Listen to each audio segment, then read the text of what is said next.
Tá certo. Meu boa noite oficial a todos. A abertura da palestra sobre a floresta sombria. Agradeço a todos aí por terem aderido, né, participado. Nós vamos falar sobre a tragédia dimensional. É um tema, é um tema que está se debatendo agora. Ele vai virar atual, ele não está sendo um tema atual ainda.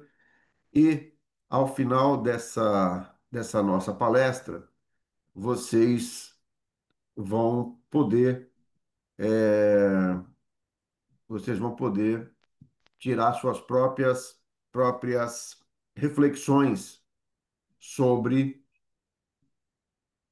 aquilo que nós vivemos atualmente em matéria de guerra dentro do nosso planeta e uma possível guerra fora do nosso planeta, tá?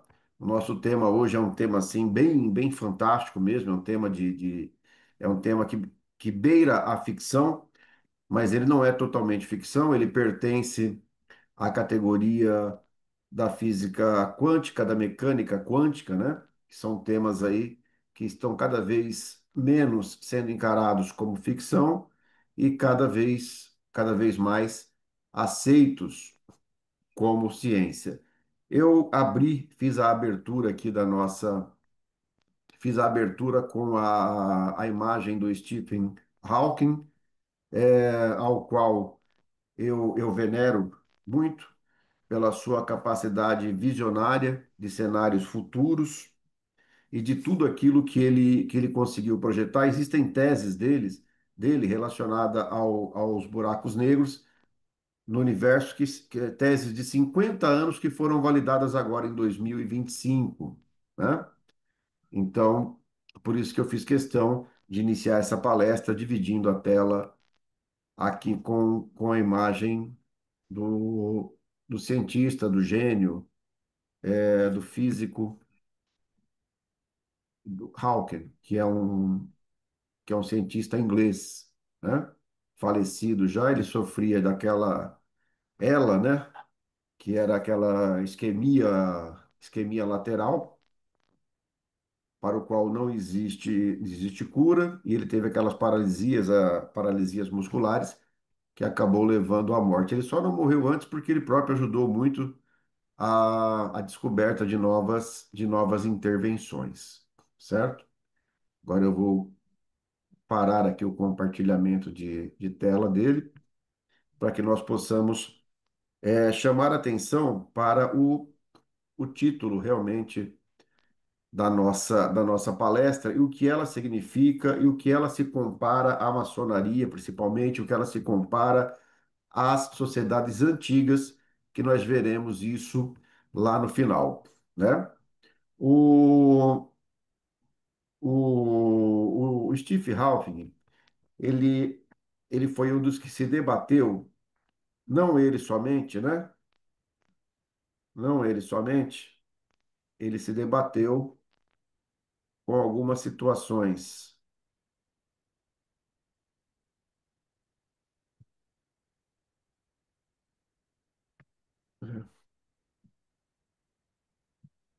Eu estou com um problema aqui. Surgiu um problema agora aqui no meu teclado, né? Um problema aqui no meu teclado e eu não tenho como migrar, eu acho, para outro computador. Eu vou tentar aqui sanar esse problema, ver se eu consigo se eu consigo voltar aqui pelo Zoom.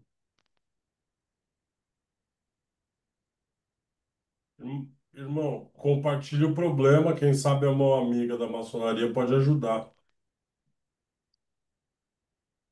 Meu irmão, o problema foi um problema que aconteceu agora há pouco aqui no meu teclado, entendeu? E eu não sei nem como que não deu um curto aqui. É,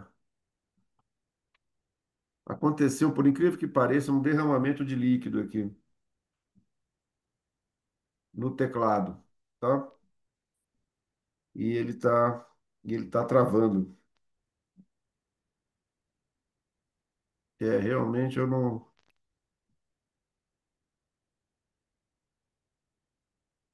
realmente eu tô com uma dificuldade aqui no teclado. Uma pena. Uma pena, eu não tenho como.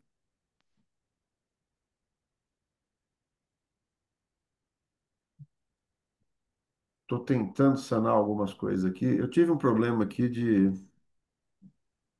Tem muita gente esperando aqui para ingressar. Espera aí. Tem algum computador aí com teclado USB? É para colocar o teclado de um computador na USB e usar ele. Você fala para tirar o teclado É, do do PC e PC. passar para o computador, né? Exato. Se for um notebook que eu estiver usando, pega o teclado do PC e coloca na USB do notebook. Tá certo. Isso é só para incentivar a gente a enfrentar as dificuldades que surgem de repente, né? Vamos ver. Se não der certo aqui, eu vou emendar, tá? Então, retornando aqui à situação, o começo da nossa palestra, ela está ligado aos conceitos do Stephen Hawking, tá? Principalmente sobre o quê? Sobre as descobertas dele de buraco negro? Não, tudo isso é muito interessante, mas não é isso. O Steve, ele foi um dos maiores, mas não o único, um dos melhores, mas não o único cientista a deixar uma informação para a ciência da Terra. Essa informação ela diz respeito a quê? Que nós não devemos mostrar para o universo onde nós nos encontramos, tá?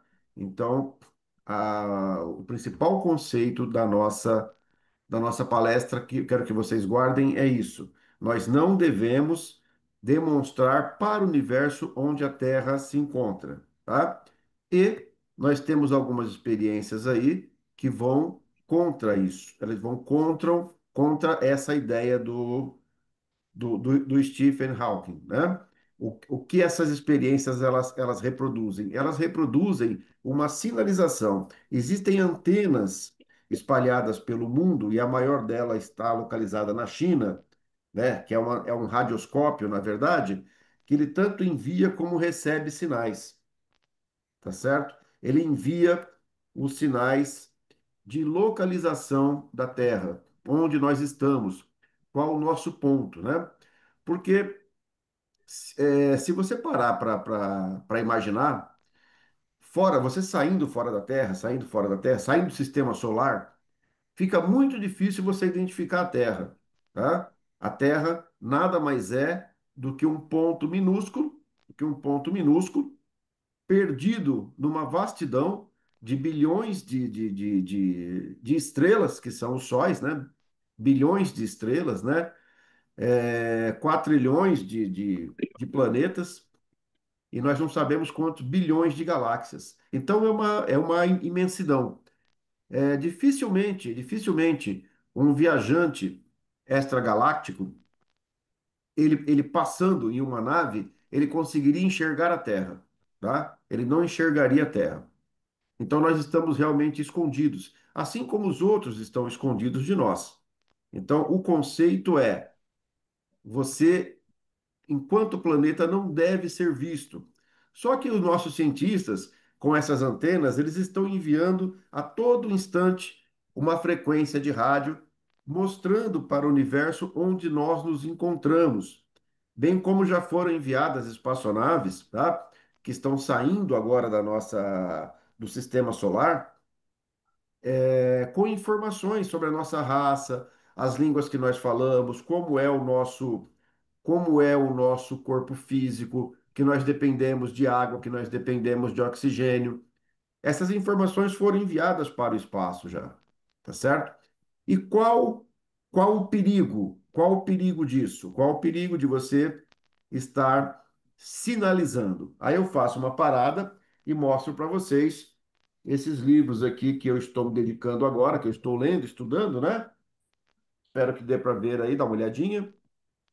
Se não estiver dando para ver o livro aí, alguém me fala, tá? É uma trilogia do Cixin Liu, O Problema dos Três Corpos, tá? É o livro número um. O livro número dois dele é A Floresta Sombria, que nós vamos tratar agora. E o livro número três é O Fim da Morte. É uma trilogia muito interessante. Eu recomendo para quem gosta desse tema, tá? E esse tema nos acompanha desde a época dos egípcios, dos babilônicos, dos fenícios, dos caldeus, dos sumérios, e ele foi um pouco que esquecido. Então, voltando ao cuidado que nós temos que ter com a nossa localização. A nossa localização já foi enviada. Ela é enviada constantemente por antenas. A maior antena do mundo está na China. Ela tem o nome de. Ela se chama De Olho para o Céu, ou então Olhando para o Céu. É o nome dessa antena traduzido, né? E ela emite um sinal de localização para nós. E nós vivemos, o universo ele vive em uma floresta sombria. E o que é essa floresta sombria, né? O que diz essa floresta sombria? Ela diz para que você não se para que você não se apresente, você não se localize. Imagina é, você como ser humano, como homem, você estando em uma floresta, né? Você estando em uma floresta, e nessa floresta, você é um caçador, você está armado, e você caminhando, você encontra um outro caçador, mas ele está longe de você, ele não está perto de você, ele está longe. Qual a sua posição? Você faz um chamamento para esse caçador? Você nunca viu esse caçador, você não sabe quem é esse caçador, e você chama esse caçador para você. Você diz para ele: Olha, eu estou aqui. Você não conhece. Pode ser que ele seja uma pessoa de mau caráter, ele também está armado, né? E você vai se arriscar a atrair para você uma pessoa que você não conhece, tá? Então, via de regra, na parte cósmica, deveria funcionar assim, tá certo? Vocês não acham estranho que, apesar desse universo fantástico, enorme, que eu acabei de escrever para vocês agora, ninguém aparece, né? Ninguém é visto, ninguém aparece. Nós às vezes ouvimos comentário que tem alguém se apresentando, que tem alguém aparecendo, mas nós não temos certeza disso, tá? Não temos certeza, ninguém se identifica. Por que que ninguém se identifica, né? Porque existe uma regra, que é a regra da floresta sombria, aonde o silêncio é que salva as vidas, né? Os cientistas que se baseiam nessa situação, eles apelam para comparativos feitos na nossa própria Terra, né? Os colonizadores, os descobridores que chegaram nos países, né? Vamos pensar aí nos espanhóis, quando chegaram nas Américas, né? Eles simplesmente dizimaram os povos que eles encontraram nas Américas. Nenhum colonizador chega de forma amistosa.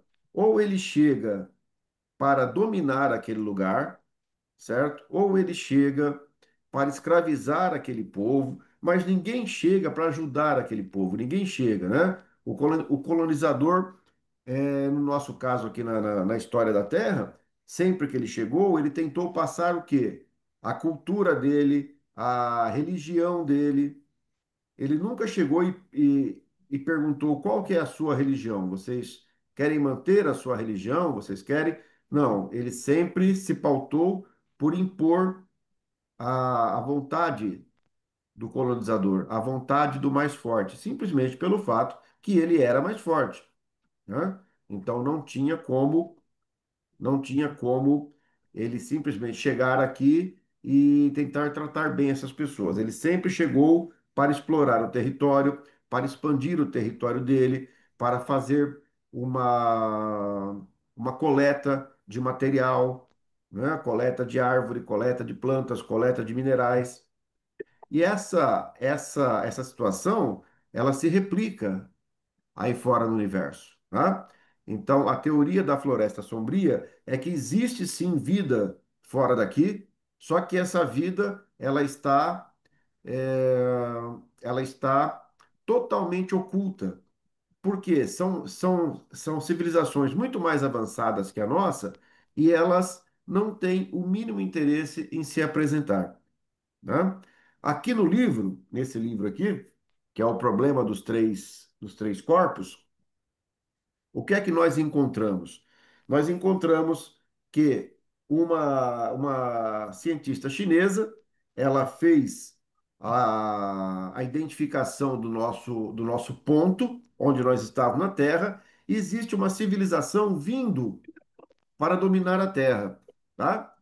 Essa civilização, ela tem o nome de Trissolares, por quê? O planeta deles gira em torno de três sóis, tá? Por isso que a série chama-se O Problema dos Três Corpos. Ela pode ser assistida em filme, em série, na Netflix, tá? Para quem tem Netflix aí, pode procurar O Problema dos Três Corpos. E essa civilização tem um problema muito grande lá com eles, apesar que eles são muito evoluídos, eles, a cada 10 mil anos, ou cada 5 mil anos, ou a cada 1.000 anos, não existe uma precisão, esses sóis fazem movimentos aleatórios que não são previsíveis e submete aquele planeta, dessa civilização aí, a uma temperatura extremamente alta, tá? E queima tudo que está lá naquele planeta. Ou esses sóis se ausentam e vem um período de gelo, vem uma época de glacial que acaba com tudo também, tá? Então, quando eles descobriram que existia um planeta muito, muito parecido com o deles, né, eles começaram a migrar de lá para cá. Só que essa viagem deles de lá para cá, ela demora 400 anos para acontecer, tá? E eles estão vindo de lá para cá para dominar a Terra. Quando, quando eles chegam é, em certa proximidade da Terra, eles começam a perceber que eles não evoluíram nesse período de deslocamento com as naves de lá para cá. Eles não evoluíram. Eles vão, eles estão perdendo em evolução científica para a Terra. E eles percebem que, passados 400 anos, quando eles chegarem na Terra, os nossos cientistas já estarão muito mais avançados, a nossa tecnologia estará mais avançada. Então, eles não vão conseguir dominar a Terra. E por isso eles começam a enviar sondas avançadas com a finalidade de provocar a morte dos nossos cientistas, tá? A trama se passa nisso. E vou até dar um spoiler aqui do final do livro, que quando eles estão chegando para cá, eles usam uma dobra espacial, que é uma curva espacial, onde você tem uma outra função de velocidade, né? Dar um exemplo para vocês aqui com uma folha de papel, uma dobra espacial. Você tem aqui o ponto, na minha mão direita aqui o ponto A, na minha mão esquerda o ponto B, e se você seguir em linha reta, você vai levar um período para chegar. Quando você faz uma curva espacial, você faz isso, né? E você chega naquele ponto e você reduz muito o teu período de chegar. E acontece que essa dobra espacial, e agora eu quero que vocês prestem atenção nisso, essa dobra espacial, ela é uma grande saída para diminuir distâncias, porém, ela deixa um rastro. Sempre que uma civilização ou uma nave espacial faz essa dobradura espacial, ela deixa um rastro no universo. E esse rastro pode ser observado por outras civilizações mais avançadas, tá certo? Então, essa nave que está vindo para a Terra, ela traz armas, talvez convencionais, né? Armas convencionais. Armas que nós estamos acostumados, armas que disparam raio, que disparam alguma coisa e que causam a morte de alguém. Porém, existe uma outra civilização, uma vez que nós vivemos em três dimensões, tá? O nosso universo é tridimensional. Existem universos que são acima das três dimensões. Existem universos que são quatro dimensões, cinco, e a ciência hoje admite que existam até 10 dimensões, tá certo? Um ser que vive em uma dimensão fora das três dimensões, quando ele chega até perto de nós, nós não temos condições de enxergá-lo, nós não o enxergaremos. Eles são praticamente invisíveis para nós. Em alguns momentos, eles conseguem se tornar visíveis, tá? E aí pode ser que esses seres sejam encarados como anjos, como deuses, como Deus, como mensageiros de Deus, né? Porque é algo que simplesmente aparece para nós.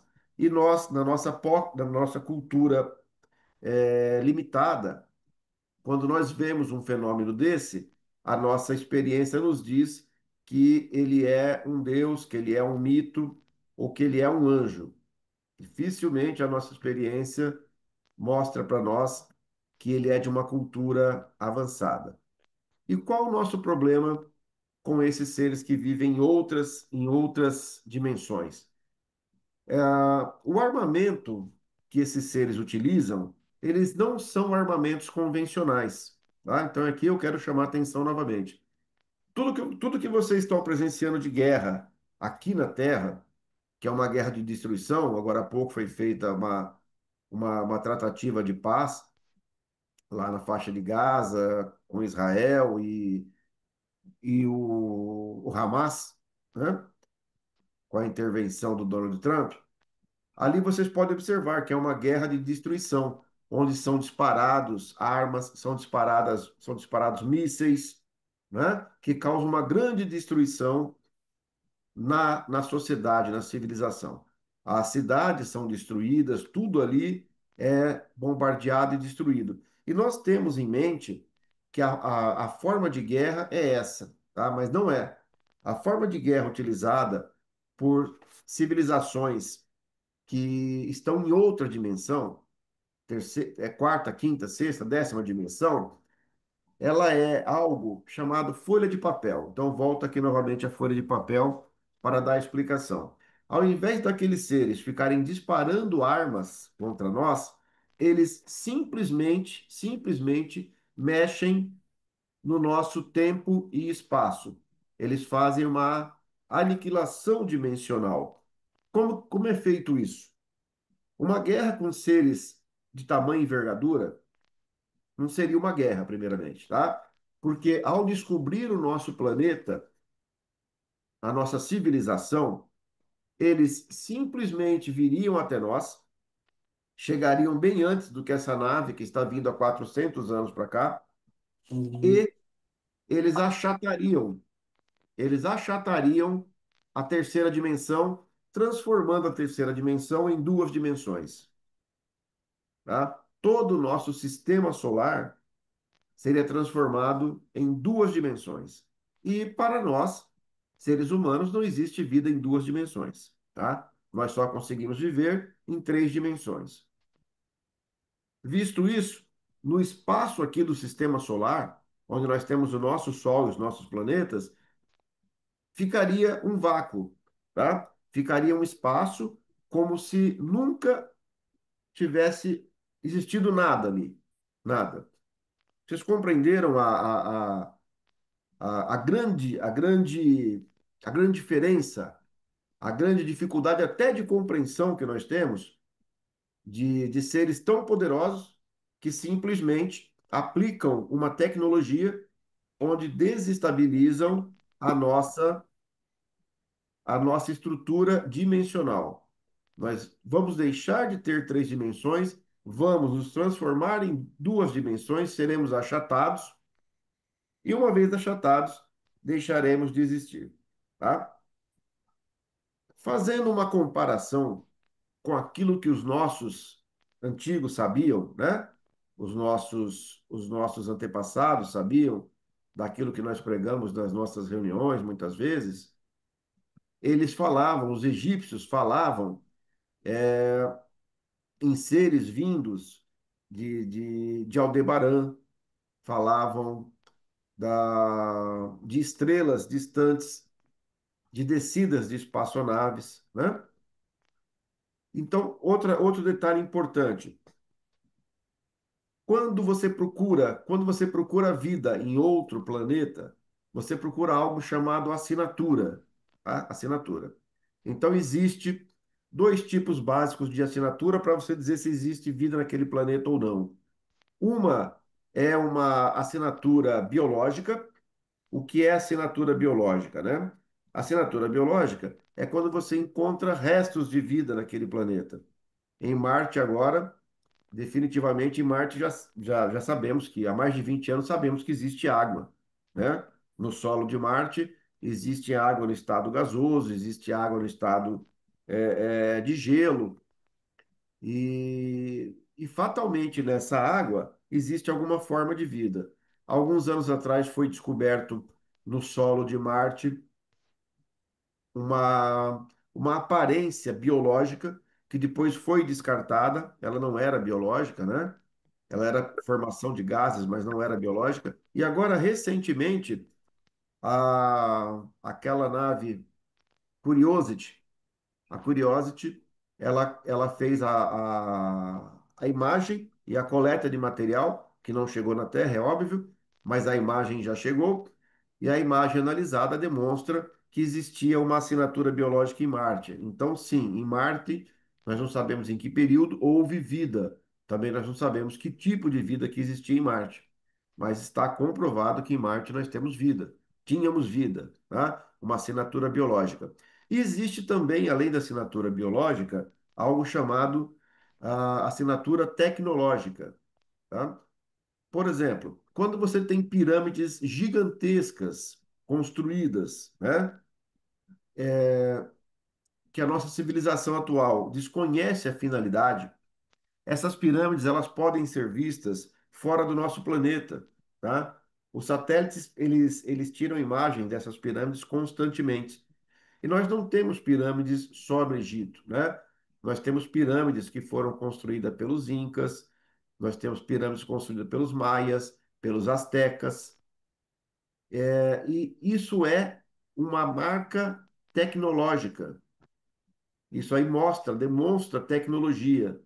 Ela pode ter sido construída, sim, para demonstrar uma tecnologia do nosso planeta, assim como ela pode ter servido para que seres de outras dimensões, de outros planetas, chegassem até a Terra de uma forma mais, mais fácil, tá? Então, uma assinatura tecnológica. Os nossos antigos já faziam isso. Os nossos antigos, ou eles se mostravam buscando uma vida fora, ou nós fomos enxertados por uma vida fora do nosso planeta.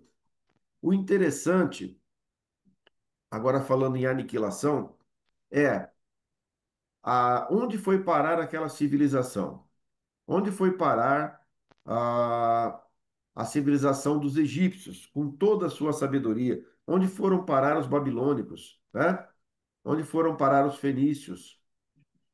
Essas civilizações, os acadianos, né? Os sumérios, onde foram parar? Eles tinham um alto grau de civilização já com estruturas políticas na sociedade, né? Já existia a cobrança de impostos, para que vocês tenham ideia, como era aperfeiçoado. Já existia o trabalho escravo, obter de outro ser humano um provento, né? Através da escravidão. Já existia sistema de governo, sistema de escrita, sistema de números, que incluía, inclusive, o zero, né? Essas civilizações que eu estou citando, eles tinham um conhecimento do céu, um conhecimento do universo, que só atualmente nós conseguimos entender, conseguimos obter. E por que esse conhecimento todo foi perdido? O que aconteceu com esse conhecimento? Existe a possibilidade que a civilização deles tenha sido aniquilada, tá? E que outra civilização surgiu. O motivo da aniquilação nós desconhecemos. Nós desconhecemos. Nós sabemos que algumas estruturas aí, algumas estruturas arquitetônicas permaneceram. Qual a idade das pirâmides, né? 10.000 anos, 15, 20, 30.000 anos, mais? Nós não sabemos. Nós não temos uma condição precisa de quanto tempo essas estruturas estão aqui no mundo, né? Nós não temos essa condição. Mas eles foram aniquilados. Hoje em dia, a ciência aponta para uma aniquilação das civilizações. E agora eu volto lá nesse livro aqui, no problema dos três pontos, eu estou fazendo paralelos, tá? Eu volto porque a civilização deles, lembra que eu falei que eles estão vindo para a Terra e vai levar 400 anos para chegar aqui? A civilização deles era aniquilada por situações astronômicas, atmosféricas, que eles não conseguiam eliminar.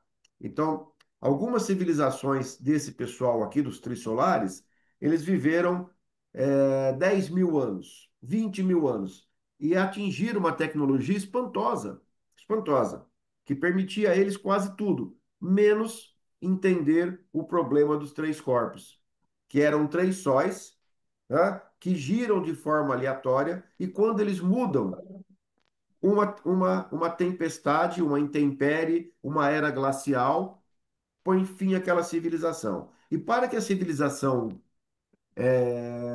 não suma, eles construíram bunkers ou construíram edifícios nos quais eles poderiam viver lá dentro. E a grande característica da civilização deles é que, ao contrário de nós, eles são desidratados. Ou seja, quando acontece uma situação de uma era glacial ou de uma era solar muito intensa, temperatura muito alta ou muito baixa, os corpos deles se desidratam, tá? E podem ser enrolados e guardados por aqueles que vão sobreviver. Então, existe um número muito pequeno de sobreviventes que são responsáveis, depois, quando tudo se normaliza, para reidratar aqueles corpos, tá? Então, em termos populacional, eles não têm uma baixa tão grande de habitantes. O que eles sofrem é com a baixa tecnológica. Porque cada vez que vem uma dizimação da sociedade deles, eles têm que recomeçar tudo novamente. Tá certo? Existe uma experiência atual, hoje em dia, que não é muito divulgada, onde isolam-se pessoas em determinadas regiões da Terra, tá? E vão se retirando periodicamente dessas pessoas a tecnologia. Então, imagina só, você hoje, o meu irmão Paulo aqui, que está presente na nossa sessão aqui, irmão Paulo Henrique, né?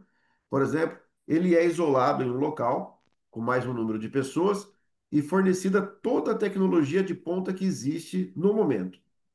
Então ele tem uma vida praticamente normal, não importa o local que ele está localizado. E pouco a pouco, no experimento, eles vão retirando a tecnologia dele, tá? Eles vão tirando. Então, por exemplo, tira-se, vamos dizer assim, vai, abruptamente, tira-se a internet, rompe-se o contato dele pela internet com outras partes do mundo. Mas ele mantém um contato de internet, de celular, de internet, dentro daquele mundo apartado que ele está vivendo. Ele ainda consegue fazer alguma coisa. Aí, mais um pouco, retira-se aquela, aquele contato de internet dele ali. Vamos nos colocar nessa posição. Imagine você amanhecer amanhã cedo, escritório do meu irmão ali, do Rubens, ou então do Charles Souza, amanheceu sem internet. Só o teu escritório está sem internet. Sem internet, né? Você vai no celular, teu celular não funciona no teu escritório. A internet do seu escritório acabou. você vai tentar dar um jeito, você vai chamar o técnico, você vai mudar para o escritório de alguém provisoriamente, até saber o que aconteceu. Mas vai ser um transtorno, né? Aí digamos que acabe a internet no mundo todo. Nós vamos amanhã amanhecemos e não temos internet. O que acontece com a nossa tecnologia, né? Nós perdemos contato individual com os nossos familiares, perdemos contato coletivo com os grupos que pertencemos, perdemos contato social, perdemos contato profissional, perdemos contato financeiro, né? E ficamos isolados. Aí nós vamos ter uma regressão. Esse estudo mostra que, olha que interessante, que a cada um ano sem tecnologia, a nossa civilização hoje, ela teria um regresso de aproximadamente 8 a 10 anos, tá? Olha que catástrofe. Olha onde nós chegamos. Um ano sem tecnologia hoje, nós regrediríamos a 10 anos atrás. Então, com 2, 3, 4 anos, com 10 anos, sem tecnologia, nós estaríamos de volta a 100 anos atrás, tá? Então, isso pode ter acontecido com as civilizações, por isso que a nossa imagem chamativa do grupo aí, ela foi um ET, ela é um ET e as pirâmides, né? Porque pode ter acontecido com todo esse povo, sim, uma discrepância muito grande de tecnologia, onde eles, por algum motivo, sumiram, né? Eles desapareceram. Se nós se nós formos imaginar que nós tivemos lá atrás uma tecnologia fantástica, fantástica, com os sumérios, né? E aí nós tivemos uma tecnologia fantástica com os caldeus, com os egípcios, com todos esses povos que nós já citamos aqui, e nós vamos observar que existe um ponto em comum em todas essas civilizações. O que é? Eles foram dizimados, tá certo? Exceto os povos que são bem mais recentes. Quando eu falo de mais recentes, eu falo aí dos maias, por exemplo, né? E dos astecas. Eu estou falando de século XV, século XVI e da invasão dos espanhóis, tá certo? Então nós sabemos que eles foram dizimados, por quê? Pelos espanhóis. Os espanhóis chegaram lá em maior número? Não. Os espanhóis chegaram trazendo armas muito avançadas? Eles tinham ali uma arma de fogo, tá? Enquanto a população indígena da América, que era muito avançada, não tinha essa tecnologia. Mas o que foi que matou realmente, o que foi que matou realmente esse povo? Principalmente os incas e os astecas. Foi a gripe, né? Os espanhóis chegaram no território ali com o vírus da gripe, com o qual eles já estavam acostumados. Então, nós tivemos aí a primeira guerra biológica dentro do nosso planeta. Mataram milhões de habitantes, né? Século XV e século XVI, tanto os incas quanto os astecas, tá? Os incas, eles ocupavam mais ali a região da Cordilheira dos Andes, da América do Sul. Eles tinham um grande império no Peru, no Equador, no Chile. Os incas construíram Machu Picchu, que pode ser, que pode ser apreciado até hoje. Eles tinham uma agricultura avançadíssima. Foi o primeiro povo que conseguiu fazer uma plantação em encostas. Eles faziam nas encostas das montanhas e nos terraços, que até então não era possível, né? Os astecas, por exemplo, os astecas, eles estavam na região que corresponde hoje ao México. Eles eram avançadíssimos na arquitetura e na engenharia. Eles tinham uma tecnologia chamada chinampas. Eles criavam ilhas artificiais. Você imagina isso? Imagina a dificuldade disso hoje. Eles construíam ilhas artificiais. Nessas ilhas, eles plantavam e colocavam experimentos novos com alimentos. Eles faziam isso para que os alimentos que estavam testando ali não modificasse, não alterasse ou não atacasse os alimentos que eles já tinham, né?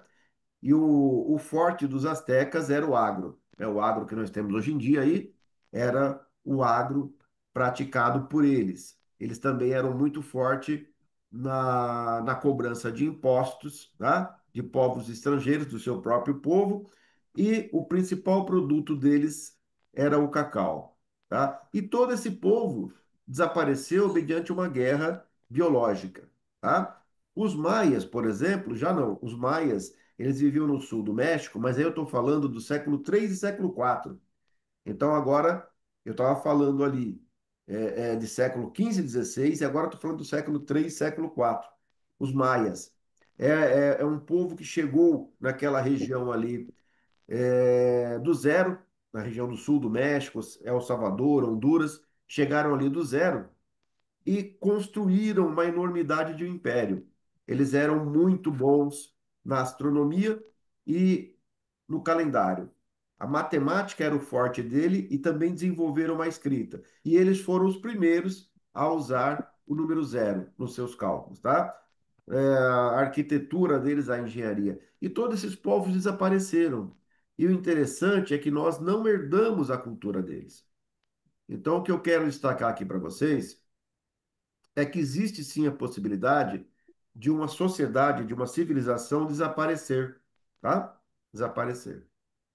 Sem deixar herdeiros daquela tecnologia.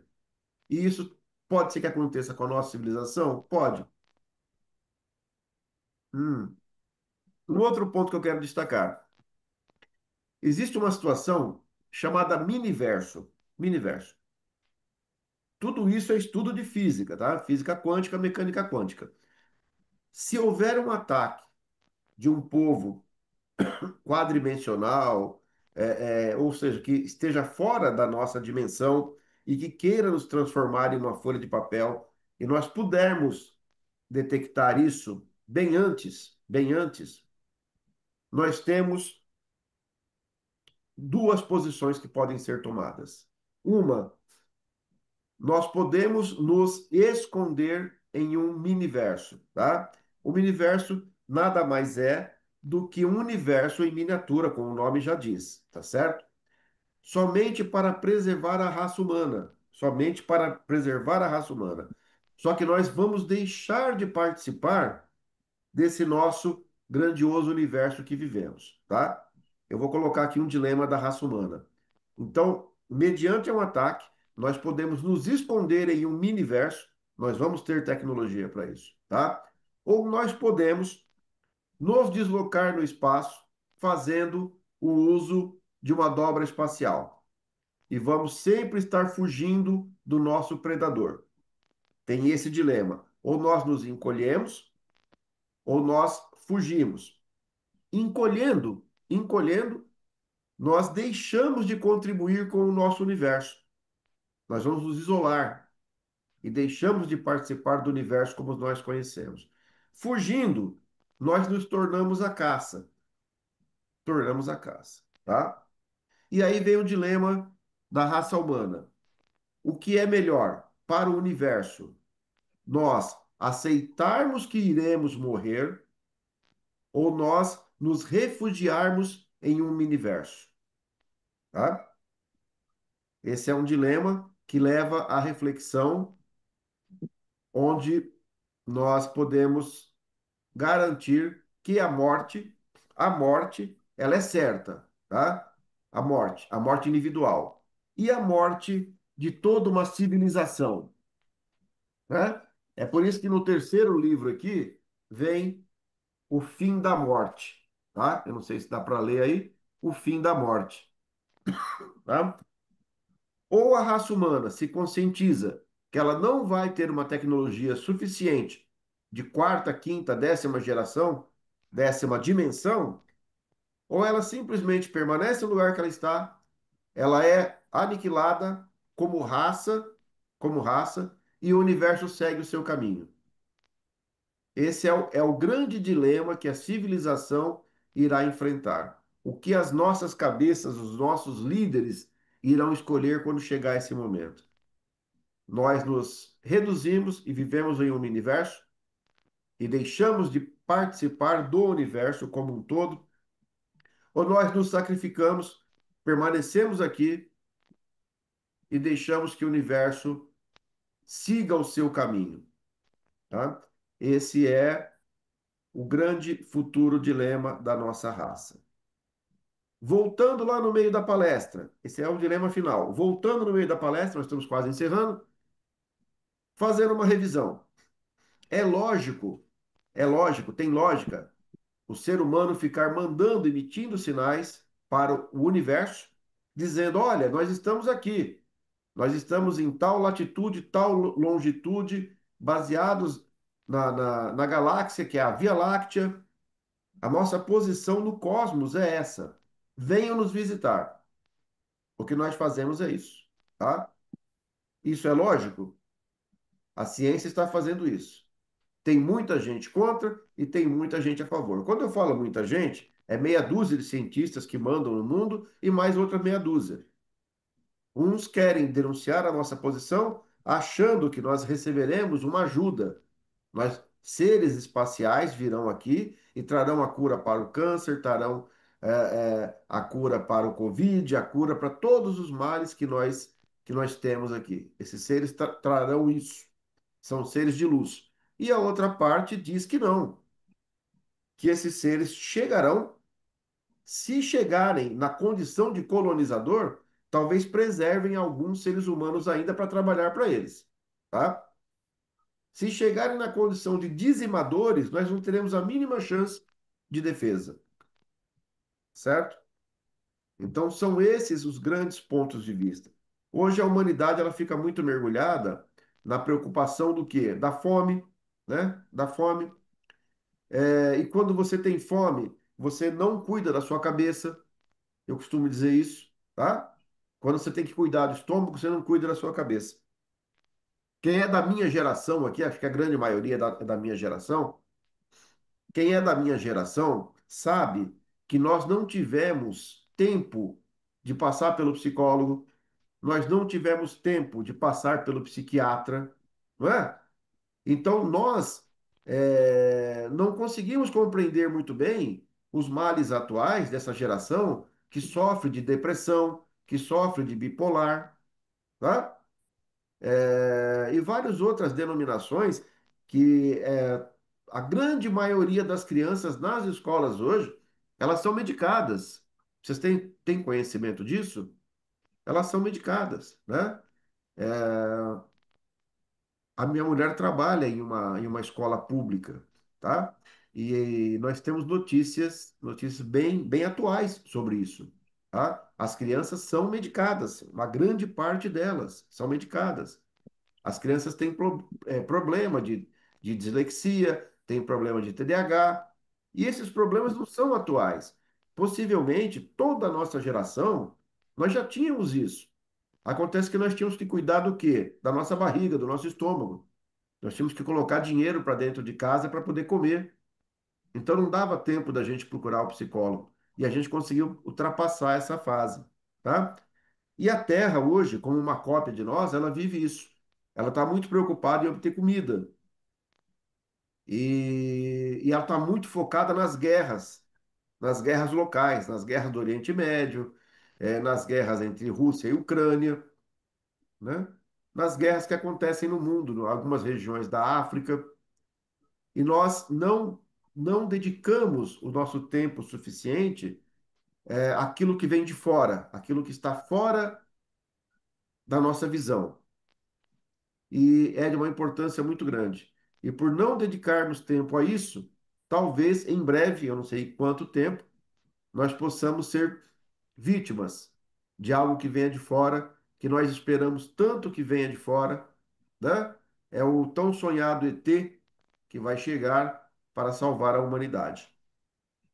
Então, esse tipo de assunto, ele é atual? Não. Esse tipo de assunto foi debatido pelos sumérios. Esse tipo de assunto foi debatido à exaustão pelos caldeus, tá certo? E hoje, quando você estuda história antiga, com arquitetura antiga, com ciência e com mecânica quântica e física quântica, você acaba concluindo, em estudos muito sérios, você acaba concluindo que houve, sim, a chegada desses seres, tá? Há 20 mil anos atrás, 30 mil anos atrás, e esses seres, de alguma forma, influenciaram nessas civilizações, tá? E aí eu linko que essas civilizações, eu vou fazer um link para os maçons que estão aqui presentes, ou para os convidados que são simpáticos à maçonaria, à Ordem Rosa Cruz, aos Cavaleiros Templários, né? A Golden Dawn, tudo aquilo que nós falamos hoje em dia, dessas escolas de mistério, nós tivemos lá do passado. Tudo isso veio do passado para nós, tá? Então, obviamente que nesses traços de maçonaria, nesses traços de templarismo, nesses traços da Golden Dawn, nós vamos encontrar algo de civilizações que estiveram por aqui e de alguma forma interagiram com o nosso povo, tá? E possivelmente essa interação ela foi boa em um certo ponto e em um certo ponto deixou de ser, porque esses povos foram aniquilados, certo? Então, é, e hoje, e hoje mais do que nunca é necessário que a maçonaria, principalmente, e que a Ordem Rosa Cruz, e que a Golden Dawn, e que os Illuminati, todas essas ordens elas parem de simplesmente fazer os seus rituais em loja, tá? Como se fosse uma missa. E que nas lojas tenham debates à altura desse que nós estamos fazendo aqui, com pessoas interessadas, porque ninguém aguenta mais ir para a sua loja, ir para o seu capítulo, ir para o seu Pronaoi, não é? Sua sala de estudo e chegar ali, e ele vai aprender só aquilo que está no manual, só aquilo que está no ritual do aprendiz, só aquilo que está no ritual do mestre maçom. Ninguém aguenta mais isso. Ninguém aguenta mais ir para uma loja, sentar ali, ficar 2, 3 horas, ouvindo o venerável, reclamando que você não sabe entrar em loja, que você está com a marcha errada, que sua mão tem que ser assim ou ali, tá? Relendo as instruções do aprendiz, relendo instruções de companheiro e de mestre. Esses ambientes nossos, ele tem que ter uma consciência da nossa importância na ciência, né? Uma vez que nós não temos mais nenhuma importância na política, tá? Na política partidária e cada vez menos na política social. Nós estamos deixando de trabalhar na política social, estamos deixando de ajudar quem precisa, né?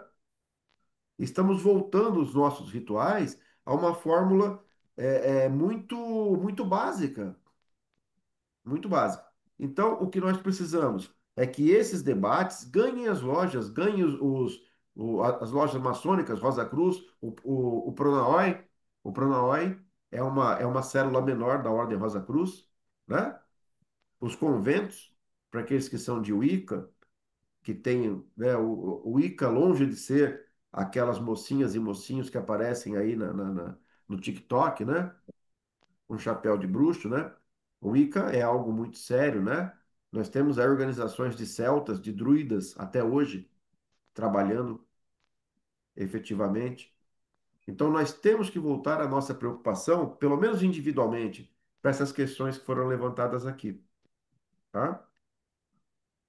Individualmente, para que nós possamos levar isso para demais pessoas. E saber que nós chegaremos em algumas encruzilhadas, e uma delas já está aí. Sinalizar ou não para o universo que nós existimos.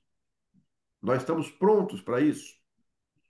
Outro dilema. Quando chegar a nossa hora, nós iremos nos esconder em um universo e vamos ter uma vida oculta em um miniverso sem participar do crescimento do universo, ou nós simplesmente vamos entender que chegou o fim da nossa civilização. Nós vivemos até um certo momento, fomos encontrados por um ser que vai fazer isso com a gente, vai nos transformar em uma folha de papel, tá? E para nós acabou. E o universo segue a sua vida. E sabe por que que eles vão fazer isso com a gente? Porque eles vão nos enxergar como se nós fôssemos uma anomalia, tá? Nessa obra aqui, do Cixin Liu, que é um escritor chinês, ganhador de vários prêmios literários, tá? O primeiro escritor não anglófono, não inglês, a ganhar um prêmio na Inglaterra, é, ele coloca esse dilema. E ele coloca que quando nós somos localizados por essa civilização que vive na 10ª dimensão, e eles nos olham e vão nos transformar em uma folha de papel, não existe, por parte deles, não existe raiva contra nós, não existe animosidade, não existe indiferença, não existe nada. Eles só nos olham como se nós fôssemos a anomalia. Ou seja, nós somos uma anomalia no universo. E eles vão simplesmente tirar essa anomalia, tá? Inclusive, o ser deles, designado para fazer isso, não se chama guerreiro. Ele tem o nome de cantor. Ele é o cantor, ele é o singer. Ele simplesmente chega, transforma aquilo em bidimensional, sem raiva, sem ódio no coração, sem nada. É como se ele tivesse removendo uma anomalia do universo. É dessa maneira que nós somos vistos, uma anomalia, tá? Então não vai ser aquela guerra atômica explodindo, sumindo, não. Faz isso, mudou a estrutura dimensional e acabou a raça humana, sem conseguir fazer nada. Se tivermos evoluído o suficiente, teremos a porta da curvatura. Lembra? Você pode curvar e mudar o seu local no espaço, ou a porta do miniverso. São essas as situações, tá? Encerrando aqui a nossa palestra, eu quero deixar essa essa essa reflexão na cabeça de todos nós, para que nós possamos pensar. Não é um assunto do dia a dia, não é um assunto comum, é um assunto que, se você não está preparado e acostumado com ele, realmente ele te dá sono até, ele te cansa a mente, tá? Ele cansa a mente. Mas eu gostaria que vocês aí em grupo, aqueles que estão em dupla, né, pudessem continuar esse assunto fora da palestra, tá? Guardar um pouquinho daquilo que eu falei, dessa catástrofe galáctica que irá acontecer um dia com a gente, né? Que nós sofreremos um achatamento e nos transformaremos em folha de papel, tá certo? E deixaremos de existir no universo. Então, é essa mensagem que essa palestra hoje ela quer passar da tragédia dimensional, tá? Que um dia irá acontecer, uma tragédia dimensional com a gente. Outra, a floresta sombria. Quando você está numa floresta armado e você encontra um outro caçador distante armado que não te viu, o que é melhor fazer? Sinalizar para ele que você está ali também? Ou ficar oculto, tá? Então, essa é a questão da floresta sombria. E das dimensões ocultas, é minha última mensagem agora para vocês, das dimensões ocultas, existem fenômenos que a nossa mente não consegue ver, tá? Diga. Assim como o teu animal ali, o teu gato, ele enxerga outras dimensões, assim como o cavalo enxerga outras dimensões e ouve outros sons, né? O ser humano, na matéria de sensibilidade, ele é extremamente limitado. Neste planeta, ele é extremamente limitado, tá? Nós não ouvimos nada abaixo do infrassom e não ouvimos nada acima do ultrassom, né? Nós não enxergamos nada abaixo do infravermelho e não enxergamos nada acima do ultravioleta. Olha como nós somos limitadíssimos, tá? Então, por que esse egoísmo todo? Por que esse egocentrismo? Por que achar que só nós aqui na Terra somos a maior espécie? E por que dentro da nossa espécie um querer massacrar o outro, né? E por que, quando nós enxergamos algo de fora, logo nós carimbamos aquilo como um ser divino?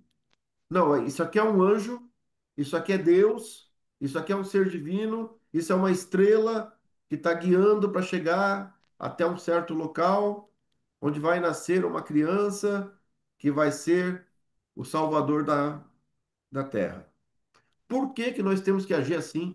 Por que que nós não podemos compreender, né, que existem outras dimensões que às vezes se manifestam para nós?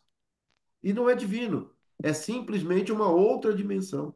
Eu não estou aqui querendo dizer que não existe Deus, que não existe o divino. Eu estou querendo dizer que além de existir o divino, existem outras dimensões que nós não enxergamos, tá?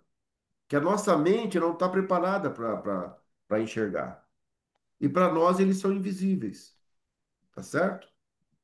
Então, esses são os dilemas que o ser humano hoje, quem é do círculo do livro, letra G, que recebe os livros, que lê essa filosofia, quem pratica outras filosofias, quem pratica a maçonaria, quem pratica o Wicca, Golden Dawn, que é a Ponte Dourada, né? É, quem gosta de ler sobre Illuminati, eu já fiz uma palestra sobre Illuminati, vamos voltar essa palestra daqui uns dias também, teve vários pedidos aqui. Então, é enxergar com a mente, porque os nossos olhos não conseguem enxergar. Ouvir com a mente, porque os nossos ouvidos são limitados. Tá certo? Então é isso. Eu gostaria de agradecer a presença de todos. O número de participantes aqui foi maior do que a gente esperava. A sala estava preparada para um número de participantes e teve um número maior. E, infelizmente, muitos daqueles que pediram aqui o ingresso, eu tentei dar ingresso, mas já não comportava. Para as próximas palestras, nós vamos comprar um espaço maior de sala. Ah, essa palestra, ela é patrocinada pela Glomeb, que é a grande loja regular e simbólica da maçonaria egípcia no Brasil, tá? E nós estamos mudando toda a nossa sequência de reuniões de hoje em diante para o sistema Zoom, que é um sistema que permite um número maior de participantes, que permite uma imagem melhor, que permite gravação também, para que possa ser replicada para os outros. Tudo isso é uma evolução da Glomeb nesses seus 15 anos, né? Do qual eu agradeço todos os irmãos que estão participando aqui das várias lojas e aqueles que são de outras lojas também, aqueles que não são da maçonaria e também gostariam de participar, depois podem fazer contato com os vários maçons que estão aqui, de várias potências, de várias lojas, pode fazer contato comigo, tá certo? Para que você venha somar conosco, tá bom? E vamos então encerrar a nossa palestra hoje, sabendo que levamos uma mensagem. Depois eu gostaria do feedback de vocês no meu particular aqui. Não precisa dizer, não, olha que ótima palestra. Tal. Pode dizer, olha, a palestra podia ter sido melhor, faltou tal coisa, faltou não sei o quê. Eu gostaria muito de ouvir, tá bom? O reverendo Frei Padre Cairo Tadeu Bisinotto está presente aqui conosco, está mandando um agradecimento. O nosso agradecimento ao Frei por ter participado aqui. O Padre Caio, ele foi formado, inclusive, na Glomeb, e hoje em dia ele é padre lá na região de Minas Gerais e sempre participa aqui conosco. Nós temos muito respeito pela igreja que ele está à frente, ele tem respeito também aqui pelos ensinamentos da maçonaria. Nós temos uma convivência maravilhosa com todas as religiões. Muito obrigado a todos, eu me despeço aqui. Meus votos de paz profunda, vida longa e próspera, e aguardo o comentário de todos vocês, tá certo? Muito obrigado, meus irmãos. Me despeço. Até mais. Vou encerrar a palestra. Boa noite a Ô, Boa noite a todos. todos. vai ficar gravada, viu, Emílio? Vai ficar gravada depois, Muito tá? obrigado. Depois eu mando o Abraço, link para final. vocês todos, tá Boa bom? noite. Boa noite, um abraço, até mais. Boa noite, obrigado. Um abraço. Tá, um Ótima abraço. palestra. Boa Muito obrigado. noite.